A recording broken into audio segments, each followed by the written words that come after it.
Quand tu es à la maison, c'est pour entendre des cris. Quand tu es à la maison, c'est pour te disputer. Et alors, c'est normal que tu aies des problèmes de tension. C'est normal. Ça n'a rien à voir avec le sel, ça n'a rien à voir avec le sucre, ça n'a rien à voir. C'est au niveau de la tête qui est le problème. Alors, les docteurs aujourd'hui, c'est vrai ils font un travail comme ils peuvent. C'est tellement difficile de pouvoir vraiment agir comme il faut, etc. Mais il faut savoir, il dit le Rambam, que la première des choses à faire, c'est de s'occuper de toutes les aluyot nafshiyot de la personne. De tout ce qui est les excitations de l'âme de la personne, du nefesh. C'est-à-dire que tout ce qui te crée de la crainte, de la haine, de la peur, de la colère, de l'énervement, tout ce qui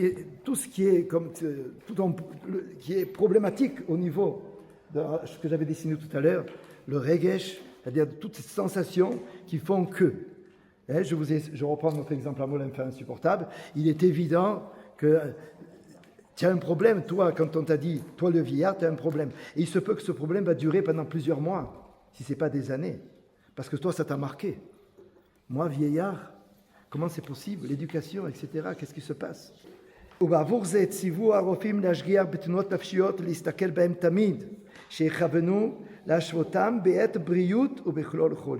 C'est-à-dire que toi, tu dois savoir, il dit le Rambam, quel est le problème de nafshi de l'homme que tu soignes. C'est pas la peine de soigner des hommes si tu ne sais pas le problème nafshi qu'ils ont. J'arrive maintenant à Rabbi Moshe David Vali qui dit un petit peu la même chose. Il dit ce qui a marqué dans la Gemara, il cite la Gemara au tout début. L'histoire de la Gemara est la suivante, Maseret Gitin, c'est Vespasien qui arrive jusqu'à Jérusalem avec tout ce qui s'est passé.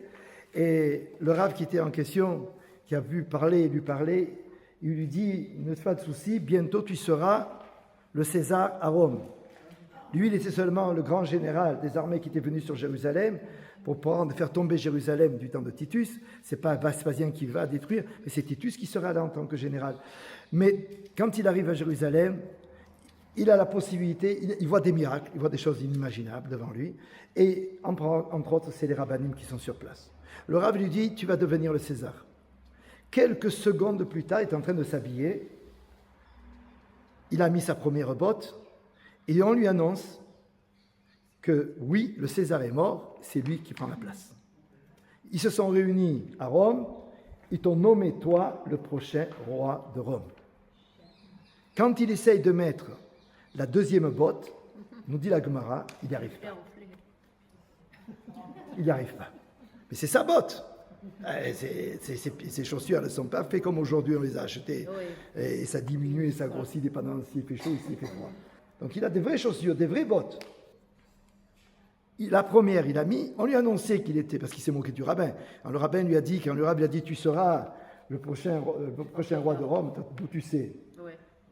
Mais quand le chaliard de Rome arrive et il lui dit, tu es le prochain roi de Rome, à ce moment-là, il avait déjà mis la première botte, la deuxième, il n'arrive pas. Alors il est là, ils se mettent à 2, à 3, à 4, personne n'arrive. Le pied a gonflé. Alors il dit au rabbin, d'abord, je te remercie de m'avoir de cette voix, tu m'as averti, mais sinon c'est tellement fort, est-ce que tu peux me dire comment je peux rentrer ma botte? Alors il y a un pasouk, c'est pas exactement Shmuara, c'est pas ça. C'est une autre sorte de pasouk qui dit dans le mais c'est pas grave, mais c'est la même chose. Il y a un pasouk qui nous dit quand tu seras triste, quelque chose qui va t'énerver. Il y a marqué Teyavesh Gerem. Ça veut dire quoi? Ton corps il va devenir sec. Quelque chose qui t'énerve, tu deviens sec. Et c'est pourquoi il est marqué ici. Et donc il a apporté un esclave, toute une histoire. Ça l'a énervé. Ça l'a énervé, donc son corps a séché. Et il a mis sa botte. Et donc, ici, Rabbi Moshe David Vali, je lis avec vous. B'inyan mashekatuv shmoa tova tedashen etzem. Pasuk mi Mishlei. Que une shmoa tova tedashen etzem. Une bonne nouvelle te fait grossir. Pas parce que tu as mangé des pâtes, il nous dit ici. Non, pas parce que tu as mangé des... Non, c'est pas ça. Tu grossis parce que tu as des bonnes nouvelles. Ok? On parle d'un tzaddik qui était là à Admor de Tchernobyl. Chaque fois qu'il disait Amen, Yeh, Shemer, Abba, il grossissait. Il mangeait rien.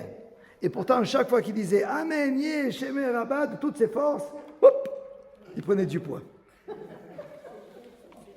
Pourquoi? Parce que la bonne nouvelle, même la petite chose, ça va pas, ici on ne parle pas de la chaîne d'échelle. Ça veut dire quoi? La chaîne Etsem, c'est pas que tu vas grossir avec comme aujourd'hui. Quelqu'un qui est gros aujourd'hui, c'est pas quelqu'un qui est fort. C'est quelqu'un qui a de la graisse et qui doit supporter sa graisse et tous les problèmes que ça a à côté de la graisse. Hein. Ok, je ne parle pas du temps je parle en 1900, en 1600, en 1700, quelqu'un qui était gros, c'est quelqu'un qui était puissant, qui était fort. Et quand la Gemara elle te dit, t'es la chaîne Etsem, c'est pas quelqu'un qui prend du poids puis il n'arrive plus à porter sa graisse. C'est pas ça du tout. Hein. Ok, aujourd'hui, quelqu'un qui a plus de 20 kilos, plus de 10 kilos que son poids, c'est dangereux, il faut qu'il fasse attention. De sa taille, je veux dire. Je vous ai dit plusieurs fois pour les femmes, c'est moins. Pour les hommes, 1m70, combien on doit peser? 70 kilos. Une femme, 60. Un homme, 70 kilos. 1m80, combien un homme doit peser? 66. L'homme. Un homme. Un homme. 1m80, combien il doit peser? 80 kilos. Une femme? 72, 73. C'est bien. 1m80, 72, 73. Plus que ça, c'est des pierres que vous avez sur votre épaule, sur votre dos, que vous transportez constamment. Ok? Ok, on continue. Il nous dit la chose suivante. C'est-à-dire que de mauvaises nouvelles, il va fondre. C'est l'histoire qui s'est passée avec Vespasien. On aurait pu croire, il dit le rabbin, Achilat Tova ou Achilat Ra'a. Peut-être qu'on aurait dit que c'était la bonne nourriture ou la mauvaise nourriture qui va le faire maigrir ou qui va le faire grossir. Non. Le Mishneh, dans les proverbes marqués, Shmoa Tova Tedachen, la bonne nouvelle. Alors qu'est-ce qu'on voit? Il te dit qu'en fait, comme le Rambam, les Shmoa Tova, ça veut dire que ce que toi tu as entendu de bon, ça veut dire les palouyot, des bonnes excitations, des choses qui te donnent du plaisir, eh bien oui, ça te donne la bonne santé. Et des choses qui te gênent, eh bien ça va te donner de la mauvaise santé.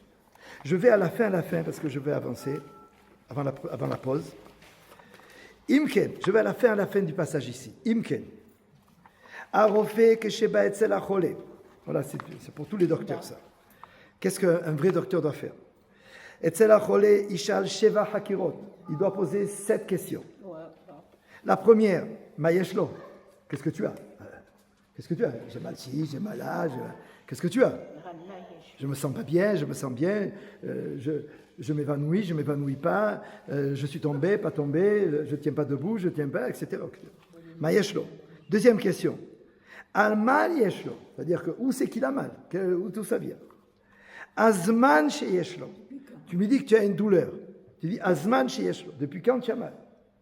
Ou quel temps? Parfois les gens, ils ont mal le matin. Ils ont mal le soir, ils ont mal à midi, ça dépend de la journée, ou alors depuis quand? Im Odavar, je m'excuse, mais c'est de la refoua. Im Oset Srachav Karaou, et la Gemara, elle est très makpida là-dessus. Si quelqu'un fait ses besoins comme il faut, ça veut dire 3 fois par jour. Oh. Mais parfois les gens, ils vont 1 fois par semaine. Mais c'est grave, mais ça entraîne des tas de maladies, une chose qu'il faut poser. Donc, Mama Achalo, 5e question, quel est ton repas? Ma malachato, quel est ton travail? Et la 7e, ma da'agato, quel est ton souci? Ve'aharon aharon chaviv, rien à voir avec moi. Mais il dit ici, l'essentiel, c'est le dernier. C'est-à-dire que la dernière question qu'on a posée, ma da'agato, quel est ton souci? C'est l'essentiel de ce que le docteur a posé comme question. Aliedeze bilvad.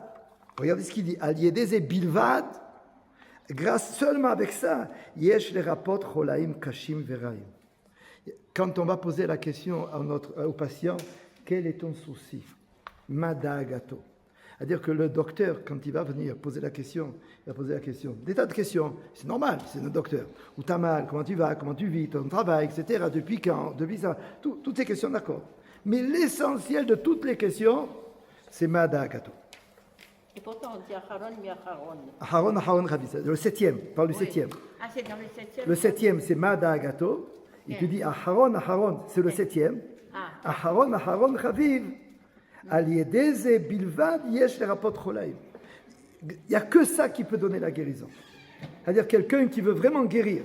des maladies les plus graves, la première question qu'il doit poser, la seule vraie question qu'il doit poser et chercher, quel est le souci de la personne que je veux soigner. On en est maintenant au troisième rabbin que je voulais vous parler, c'est le rabbi de Lubavitch. Lubavitch a une sikha qui se trouve dans le Likutei Sichot Yud, c'est Parashat Noar, sikha bet. Toute la sikha elle est excessivement belle, importante. Il est évident que ça va répondre à notre question, parce qu'on a commencé au début avec l'enfant insupportable. Vous allez voir comment le rabbi réagit et comment nous on doit réagir. Et ici se trouve, on va dire, la solution de tous nos problèmes dans cette sikha-là. Tout se trouve. Le problème, c'est de le mettre en pratique. Et si Dieu veut, une fois qu'on a étudié cette sikha-là, tous les shurim qui vont venir, ça sera la manière de comment le mettre en pratique, ce que le rabbi nous dit. Mais sachez qu'il rapporte le Baal Shem Tov, et bien sûr qu'il rapporte, la base c'est quoi? C'est de la Torah, et on parle de Parashat Noach. Alors on va lire ensemble les psukim de Parashat Noach. Il y a ici 6 psukim. Noach sort de la Teva et il a planté une vigne. On lit ensemble les psukim, suivez avec moi. Donc 3 enfants. L'un c'est Shem, l'autre c'est Ham et le troisième c'est Yafet. Ham ou Abi Kenaan, ça sera le père de Kenaan.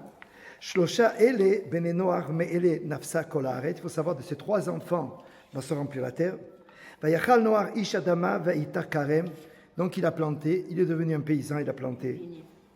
Vayashet mina yain vayishkar vayitgal betor haolo. Qu'est-ce qu'il fait? Il a bu vayishkar, il s'est saoulé et il s'est déshabillé dans sa tente.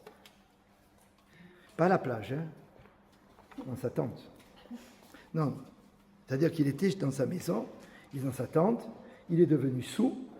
Donc c'est vrai que c'est quelque chose qu'on ne doit pas arriver à ce niveau-là. Il s'est saoulé et en se saoulant, eh bien, il s'est déshabillé. Ok. Vayar ham avi Kenaan et ervat aviv. Il y a marqué ici dans le texte, et le rabbi va insister là-dessus. Vayar ham, il a vu ervat aviv. Il a vu la nudité de son père. Et qu'est-ce qu'il a fait une fois qu'il a vu? Donc Rashi va dire des choses horribles qu'il a fait à son père, mais on reste avec le pshat. Vayaged lishne echav bachut. Ça veut dire que les frères étaient dehors. Il est parti voir ses frères. Vous avez vu, papa il est nu, regardez, on va s'amuser avec lui. Je ne sais pas ce qu'il a dit Bilus, mais en tout cas, il a fait remarquer. Non seulement il a vu que le père était nu, et en plus il faut que tu ailles le rapporter à tes frères. Vaikar Shem veyefet et simla. Et regardez bien ce pasouk-là, qui sera toute la sikha, mais toute la solution à tous nos problèmes. Écoutez bien. Vaikar Shem veyefet et simlat. Ils ont pris un drap. Vayasimu al shrem shneem. Ils ont mis sur leurs épaules. Vayelechu achoranit. Et ils sont rentrés dans la tente du papa en marchant en arrière. Ils avaient sur eux, sur l'épaule, des 2 épaules, il y avait 2 frères. L'un c'était Shem, l'autre c'était Yafet. Ils étaient donc 2 frères qui tiennent le drap pour couvrir le père.